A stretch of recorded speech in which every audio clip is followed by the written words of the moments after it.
Welcome to the program is James B. LaValle. He's the founder and chairman of the board for the Metabolic Code.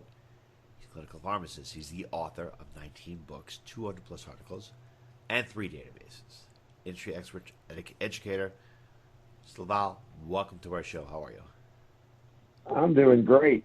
Hope you're doing well as well. Oh, yeah. Don't have any viruses. Not succumbing to the fear. Going outside, Right. Defying the social norm.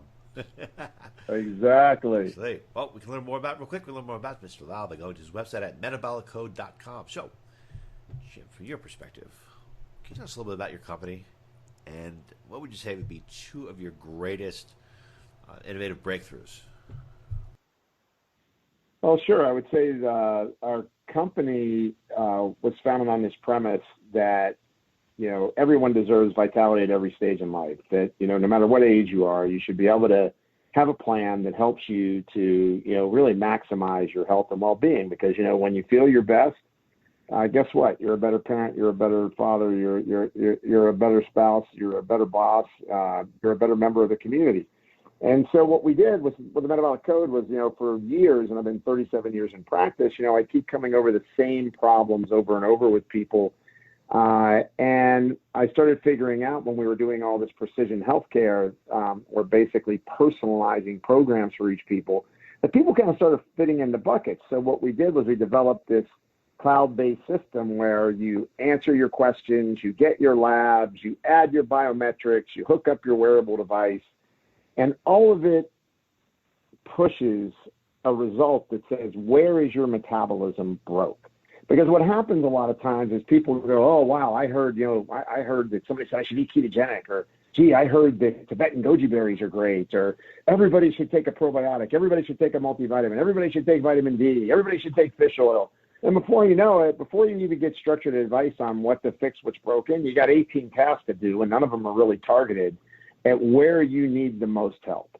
And so what the Metabolic Code does is it creates an easy way for a clinician to work with their patient client and, create kind of a language of health where they both can be communicating together and understanding, well, what is it that's wrong? Where am I broke? What do I need to do about it? And when I do that, I can actually figure out that because I do the next test, I'm improving my health. And in your health just isn't a matter of, oh, your lipids are down, so you're better. Your health is, hey, I'm sleeping better. I'm less anxious. I'm not craving foods like I used to. Gee, I'm not bloated and gassy anymore. I'm not constipated. My joints don't ache. It's the things that it really keeps people away from them enjoying their life. And so that was the whole process of, putting the Metabolic Code together, creating that program, teaching it to doctors, and really starting to kind of change that vision of let's don't wait until people end up, you go and get a blood test, you're either noted as, oh, you're okay because everything's in range, or, uh-oh, you're out of range here, now you're sick. There's a lot of trends in labs that show you're heading towards an illness. And so one of the big ones would be like blood sugar. If your blood sugar is at 95, which is normal, right? You go into the doctor, go, you're within normal, that's okay. That actually represents a 60% risk of being diabetic in the next decade. And I think people should know that. So I think the innovations that we have, it's really the way we've created our algorithms, and we've put together the symptoms plus the labs to create an organized response to where do I start. Okay, well, when it comes to sugar, I know there have been a lot of modifications to sugar and GMOs over the years, and I'm wondering, is there any comparable difference to high fructose syrup in terms of what it'll do to your body compared to cane sugar? Is all sugar bad, or does high fructose syrup or any genetically modified sugar have a much greater devastating effect on your body? Well, I actually think that in general, people eat too much, they eat too often, they pick the wrong foods, they don't move enough, they eat too late. And so when you start there, I'm not going to sit here and say, oh my God, all sugar is bad, because people were eating sugar in the 1950s and we didn't have an epidemic of obesity. So there's a lot more to it than just sugar is bad. I think that, fructose and high fructose corn syrup are big problems. And I think people should really be careful about their fructose consumption. And I think that you can eat too much cane sugar and end up diabetic too. So you can't, you just can't say, one's bad and the other one's good. It's all about, for me, I avoid high fructose corn syrup and teach people to avoid high fructose corn syrup. In addition to, really, watching the amount of sugar that they put into their diet. You have a lot of people that are basically relatively sedentary, but yet they have no problem mowing through a row of Chips Ahoy cookies, right? And that, too much sugar is too much sugar. So that's kind of the way I view it. I mean, I've, published a lot in the area of insulin resistance and diabetes and, really on that preventative side, both for athletes and people that are kind of in the quasi-ill population. And in general, too much sugar is going to affect your metabolism. You're going to end up, training yourself to become insulin resistant. And this is how my body works. I like to eat at night. I like to go to bed at 2:30 in the morning, sometimes 3. And I do most of my eating about 3 o'clock in the morning. That's what my body likes to eat. I'm sure this is probably bad. I also like to work out late. I don't know what it is. This is my body, what it goes on there. I'm sure I'm probably doing everything incorrectly, but this is what it does. I mean, I love to exercise. I also love to eat at 3 o'clock in the morning. Is that something that's absolutely devastating? I mean, is it good to eat at certain times of the day? Is it good to eat at certain times of the day because that's when your body's awake? Or, I mean, can you actually train your body to be a night owl and function more effectively that way?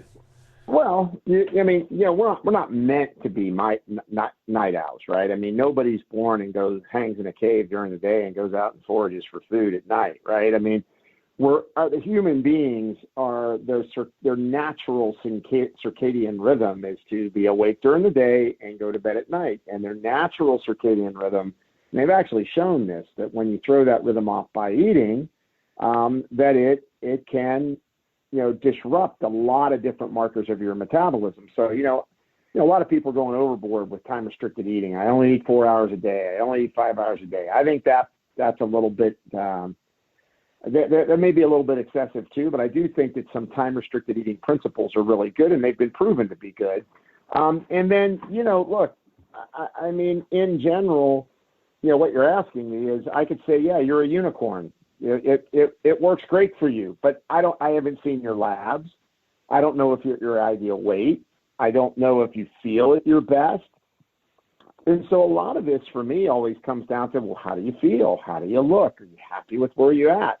And then I would, most likely, if you didn't work night shift and I would probably encourage you, maybe trying to change those habits to be different. But if they're not going to change, then what are the best selections and best things you can do that will, A, take care of any kind of symptoms that you feel, and then B, what do your labs look like?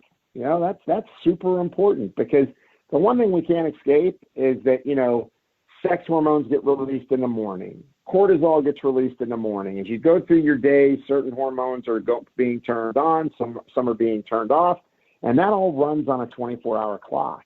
And so it's not it's not one of those situations where we go, well, some people get born and they're born as night owls. It just may be that because of how you lived your lifestyle, that's where your body's acclimated you to. And from my standpoint, if I pull a bunch of labs on you and interviewed you and you were really happy with everything and you were like, hey, this is the way I do it, probably going to be less inclined to try and change it than somebody sitting in front of me saying, hey, I've got all these health problems, I've got autoimmunity or I've got diabetes and this is what I do, right? So that's kind of the way I view it. Well, I'd be open to all different things. It doesn't matter. I'm always willing to change and do certain things. I just know this is how my body has just kind of evolved. Are there any particular habits that Americans typically do that you think if they were modified slightly, if there were 2 or 3 modifications, or 2 or 3 hacks that could have a huge impact on how the body would function, what would this be? Oh, well, I mean, it's a great question. Thank you. The first one is get sleep. I mean, I'm just telling you right now, most people are sleep deprived, and there are just so many studies. Either they're sleep deprived or they got sleep apnea. And how do you do that? I mean, can you, if you get 6 hours of sleep, okay, and if you get sleep on the weekends, does that make up for it at all?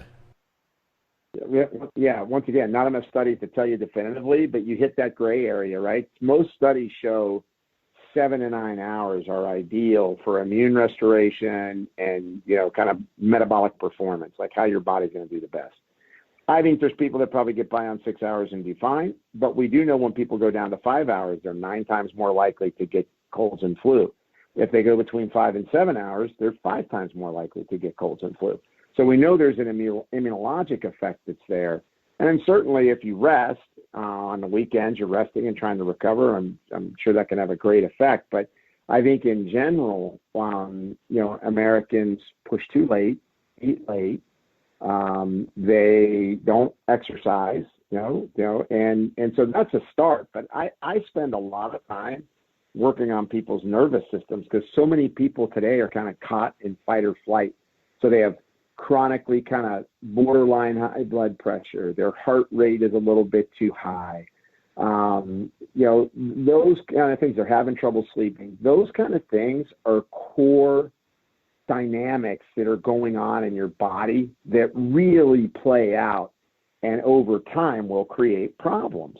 And so the first thing I always start people with is, learn how to master your stress because, I sure have a lot of stress in my life. I just try hard to counterbalance it. Like I make sure I'm working out, make sure I try to relax in the evening, turn off the work stuff a little bit, try to, just try to create more balance because those are they may not be the sexiest, but I can tell you right now, this is my 38th year in clinical practice. People walk into my office day in and day out, and I can tell you right now, stress, sleep, and energy. That's the 3 big complaints. And then after that comes all the conditions, right? But in general, people just go, oh, yeah, man, I can't lose this weight no matter what. I feel tired, and that's kind of what we identify with the metabolic code. Like we have these networks like thyroid, adrenal, pancreas. If your stress hormones go high, your blood sugar goes up and you become insulin resistant. And if your stress hormones go high, it turns your thyroid down. And if your stress hormones go high, you tend to lose more bone density and your blood pressure tends to go up. And so that's why we created these networks to be able to explain things to people.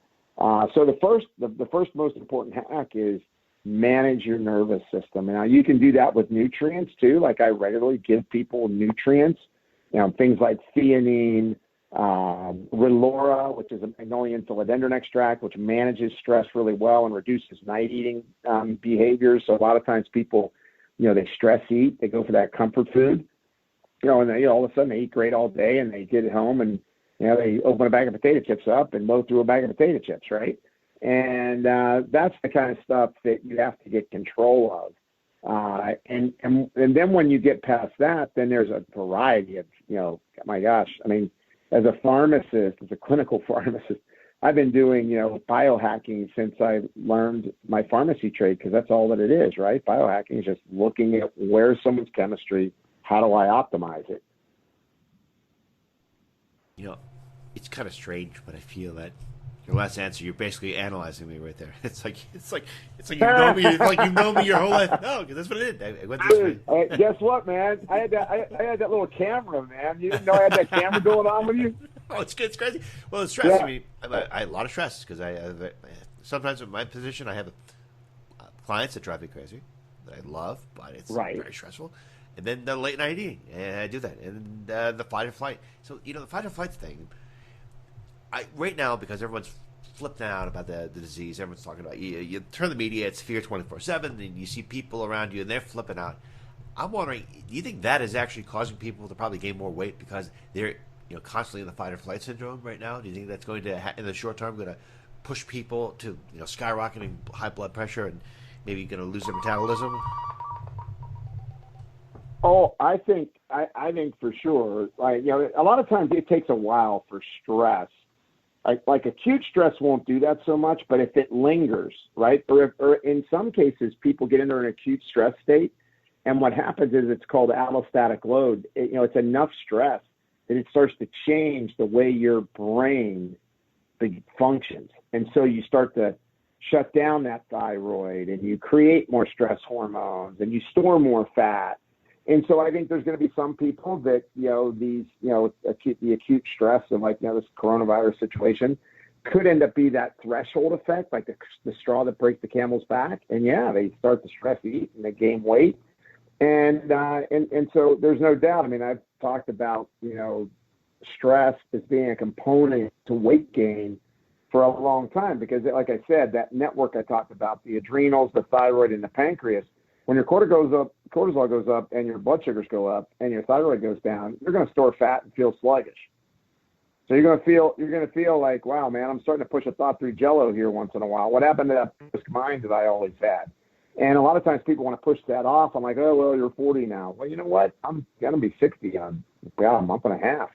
And I don't feel that at all. And I've taught a lot of doctors how to unwind patients out of that, because I think we feel like we're kind of on a downhill slope once you hit 40, and that's just not true. There's so much you can do, but here is what's true. There is no magic pill. There is no magic pill. I don't care what anybody says. I don't know a magic pill yet. I haven't seen it.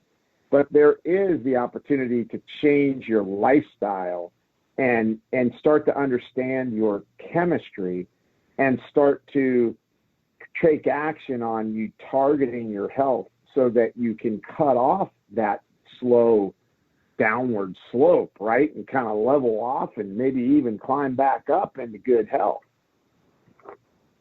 Well, that's what I do. I want to take advantage of it. And when you are eating, when you are working out, when you are pushing your body, is there any significance to the type of thoughts that you have and whether or not you're going to get stronger or worse results? The reason why I bring this to your attention is because we've had the pleasure of interviewing Dr. Stephen Sinatra. And he's always told me, he's like, don't ever work out angry. That is going to be very bad for you.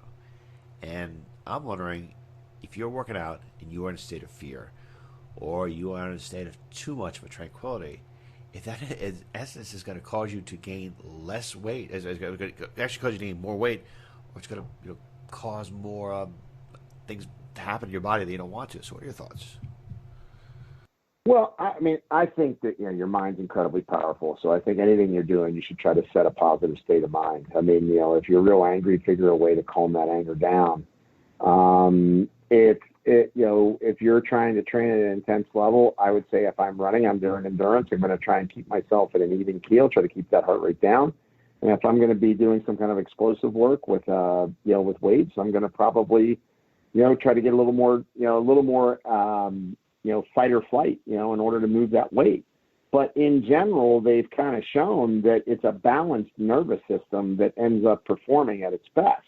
So, probably if you're a pro athlete, and I work with quite a few of them. I mean, I've got, my gosh, I've consulted with 5 or 6, at least hockey teams and or players, and NBA teams, NFL players, the NFL Hall of Fame. I work with their gold jackets.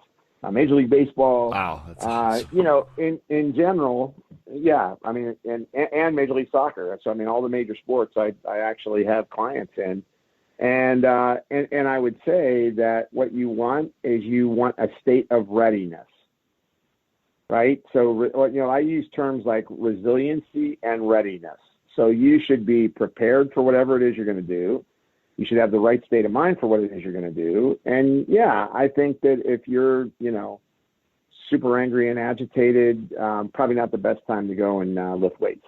But if you're super angry and agitated and you take a 45-minute walk, nice brisk walk, you'll probably work through that anger. Yeah, I see a lot of things happening in our world right now where I think that I see the fight or flight happening a lot more. I see fear happening a lot more. I'm just amazed at how quickly people get whipped up in fear. And, oh yeah. And based on your years of working with sports teams, champions, is there anything you notice where the ones that are very successful, do they have a certain common nutritional intake that allows them to maximize their efforts? Because some people say, well, being a champion, it's all in the mind. But I'm wondering if it's in the body too. If you are at a point where you have access to your brain and it's functioning on an optimal level, if that's helpful. We've had Dr. Daniel Amen on before, and he's talked about antioxidants, and I loved taking in some of these antioxidants, and I found my brain works faster a little bit. But from your perspective, are there any common nutritional routines that you see common in your champions that you've coached? Well, I would say that, first of all, most of the time when I'm evaluating people that are in that space, usually they've got several baseline nutrient deficiencies that are going on.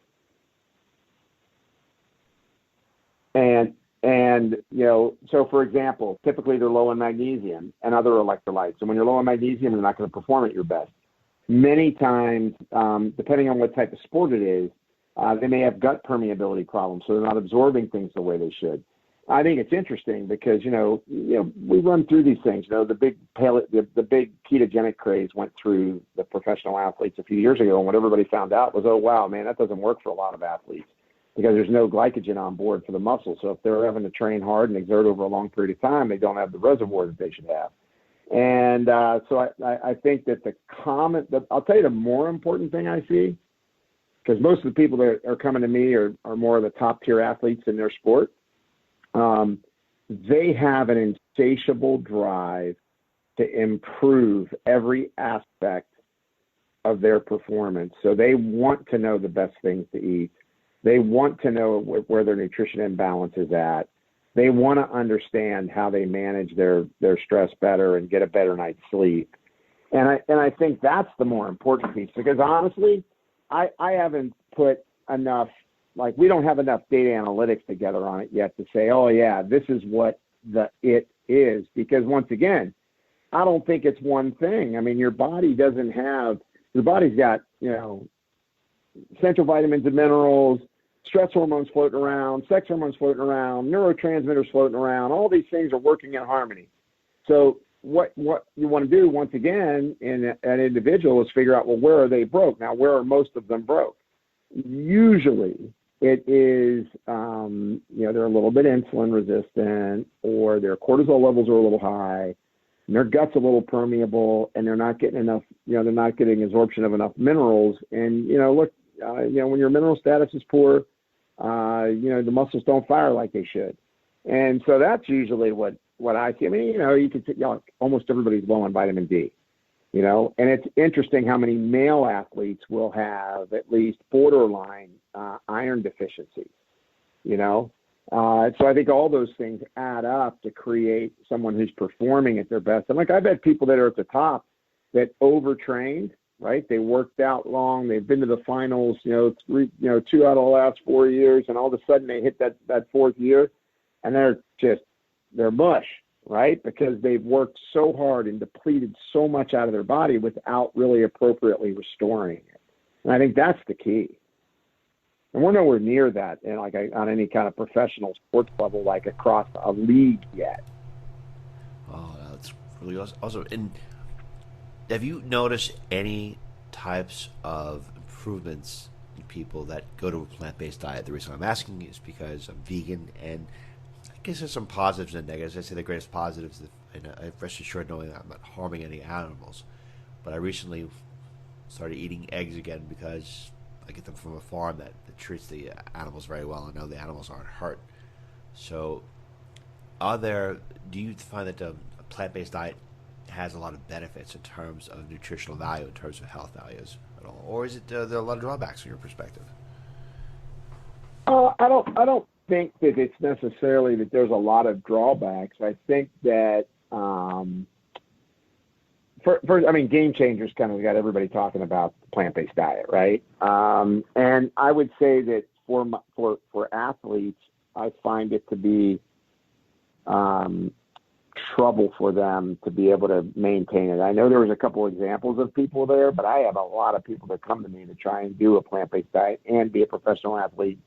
It just doesn't work for them. Now, for the average person, I think, first of all, the more plants you can eat, the better. I mean, I've taught people for years. I remember I got criticized once on my metabolic code book in the review. I was telling that I wanted people to try to eat a minimum of 9 servings of vegetables a day, right? and the criticism came in that people should be allowed to eat all the vegetables they want.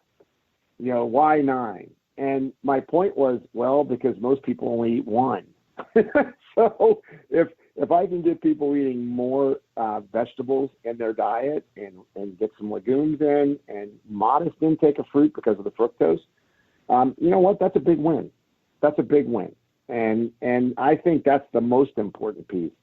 And then I think that for some people to get the inflammation out of their body, if they've been living on a real heavy, kind of meat diet, and I think you can switch to a plant-based diet and you can probably correct a lot of inflammation. However, when you look at some vegan cultures, they do have high rates of diabetes, right? So it's once again, it's looking at it and going, is it right for me? So if you were happy with how you looked and how you felt, and I looked at your labs and you weren't low in iron and your B12 wasn't low, and your carnitine pools weren't low and your CoQ10 levels weren't low, I'd be like going, hey man, whatever you're doing, it's working. I have the same criticism of any diet when people just apply it. So people that do ketogenic diets and don't know if they're an ApoE3, 4, or 4 gene SNP and don't realize when you eat a high saturated fat diet, you're going to plaque your arteries. Well, you might lose weight. You might look better from the outside, but you don't know what's going on the inside. And so I tend to try the diet that I've usually worked with people for the last 35 to 37 years is we do what's called a modified low carb anti-allergen diet. That's where we start people on, and we get people eating lots of vegetables, cutting down their fruit. We get them off of grains initially because most people in the U.S. are highly insulin resistant. I mean, 50% of the U.S. population is either insulin resistant or diabetic, for adults, So, and we've got 80% of the population's overweight and 40% obese. And so what I found over the years, and I mean, I've applied this in very large groups, like I worked with Lifetime Fitness and developed a program for them that got applied to 240,000 lives. People lost weight, they felt better, and we were doing labs on them. So my point is that I think if a plant-based diet is creating a great health quotient for you, you feel great, you like the way they look, your numbers look great in your blood, well then, hey, that might be the right diet for you. But I kind of shy away from this. Yeah, everybody fits in this one bucket because, I probably eat 85% of plant-based diet. But what I'm going to also say is if you have ethical reasons, like for you don't want, for you, the animal side of that's important. I honor that. Like if I have someone who comes to me that's, from India and they're Hindu, and I'm not going to tell them to eat, animal protein. I mean, I honor that. That's a higher order of calling for why you're doing what you're doing, And so so therefore I never would, question that in individuals. Now, if it gets to where somebody's really, I can tell that, hey, look, even though I know you're thinking this way, you need to eat this protein because of this situation in your chemistry.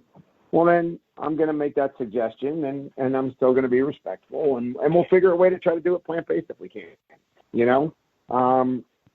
I think people get too dogmatic about stuff. I think that's where we start to get into trouble with all of our health recommendations. You got the keto people saying, "Oh my God, it can only be keto," and paleo people, it can only be paleo. Then there's vegan / vegetarian. It's only got to be that. And, it's. You don't want to try to put it over. Oh my gosh! So everybody's trying to get one over on the other, and I just go back. Look, I go back and I look at us historically, and you think about it. We didn't have obesity epidemics in the 1950s. People were even eating sugar in the 1950s, right? Probably cleaner sugar though, right? That made a difference. But they were also a lot more active. I remember as a kid growing up. I mean, in 1963, 3-year-old, I'd get a nickel, or my mommy would walk me up to the corner. Little corner shop where they had some food and they had some treats. You walk up there, you get it, but you walk back. I mean, we stopped moving as a society, and I think that has as important a role to play as anything else that's going on. I agree, and it seems, but right now in our culture, they want everyone to be shut down. They're like, everyone stay inside, don't go outside. It's like, yeah, geez, well, whatever. That's what kind of effect that's going to have Well, think about that. With sitting being the new smoking, right? Sitting is the new Is smoking. it really the new smoking? And that smoking is pretty bad because when smoking, you're taking in about 200 carcinogens, and sitting down, you're just sitting down. But you can get up at any time. You can get up and jog a little bit. Smoking. But how many people are sitting down and get up and move around? That's the problem. Well, I have to get up and go to the fridge to eat more. There you go. Well, you know what you need to do? You just got to get a weighted fridge door. It takes 10 reps for the door to open. Have you seen those? Yeah. Or the other one is they've got that weighted TV channel selector. It's got a gyroscope in it, and you can move your wrist as you're changing the channels, and it burns more calories than a regular. That doesn't happen. It's all a joke. But the point being is, I think that sitting. I mean, obviously, there's been some papers on this. They're showing this, and on Kelly Starrett, is great guy, great physical therapist, and kind of a guru in that biomechanics space. He coined that term, sitting is the new smoking, and it's I kind of believe that. That's why your watch. Isn't it kind of crazy that people now have to wear a watch that tells them to breathe and to stand up? Right? Apple Watch.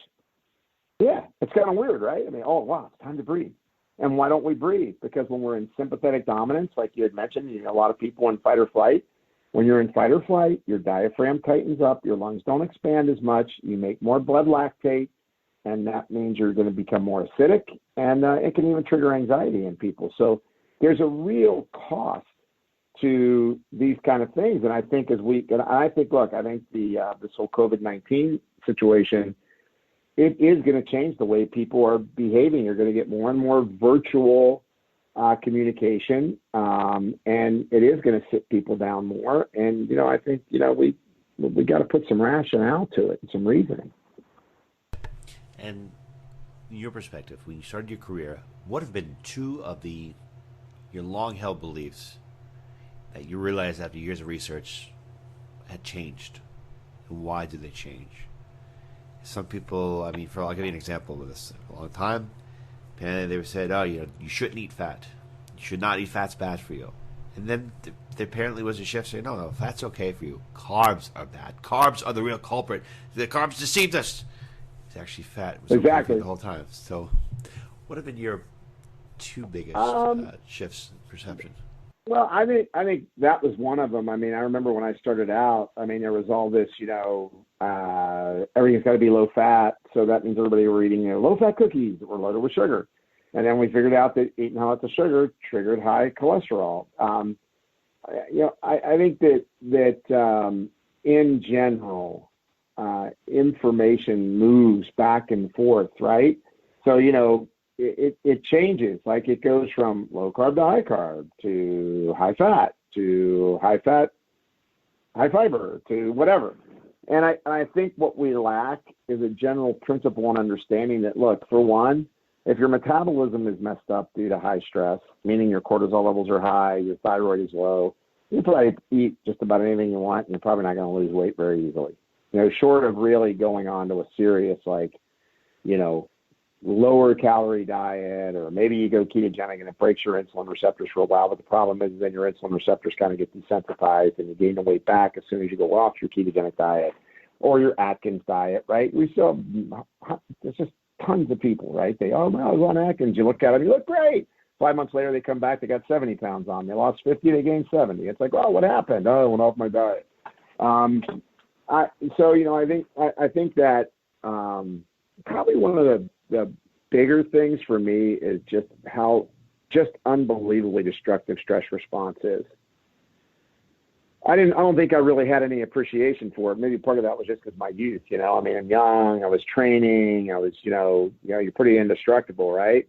And I don't think that I put enough weight on just how important it was that people had a good mental outlook, that they had resiliency, right? That they had stamina to their stress. When you think about it, right now, think how many people are put on Prozac and Xanax, right? It's hey, we're going to beat you like a dog, have a high stress response until you break, and then we're going to medicate you.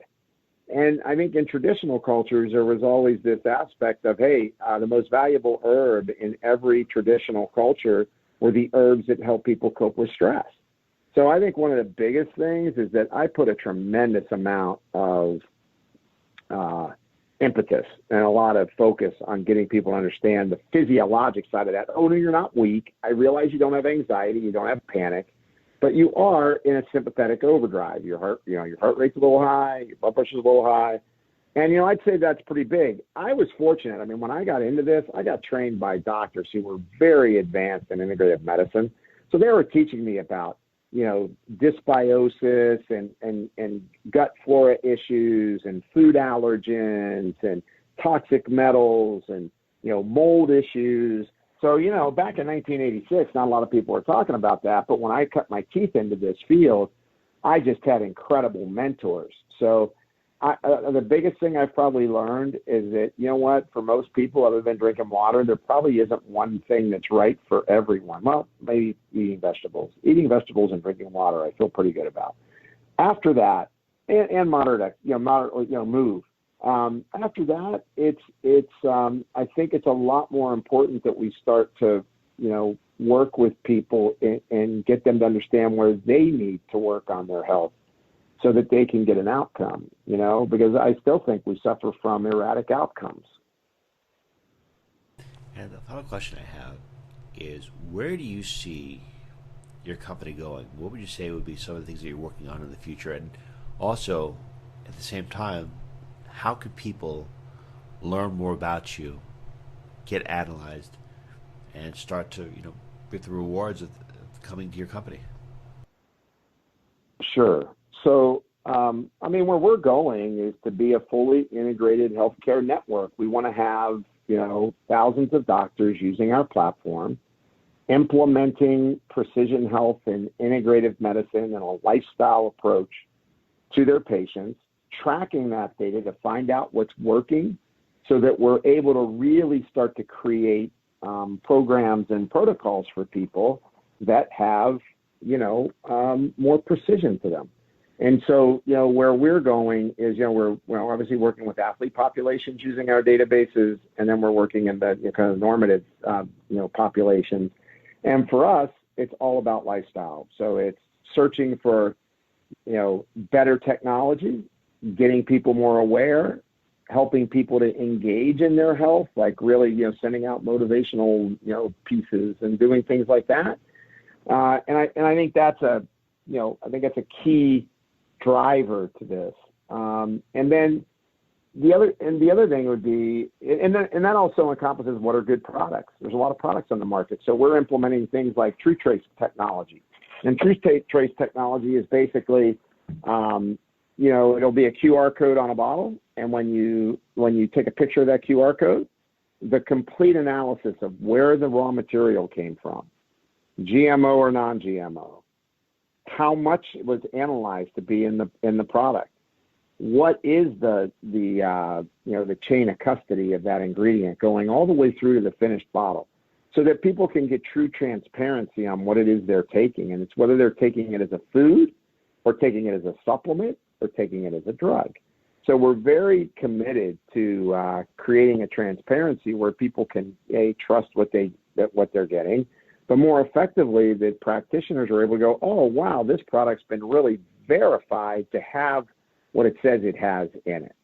And I think that's corporately, that's kind of, our big mission is, create products and practices and programs that people can trust, and that we can track those in outcomes that practitioners will be involved with, so that we're able to really provide the data to really change the way we look at healthcare. Because we don't really look at, disease. We look at how far are you away from being well. It's a big difference.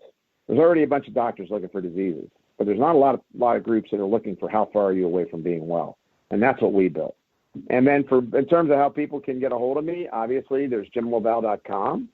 And they, can send in emails to that if they have inquiries. And then, of course, there's our corporate site, metaboliccode.com, and they can get information there too.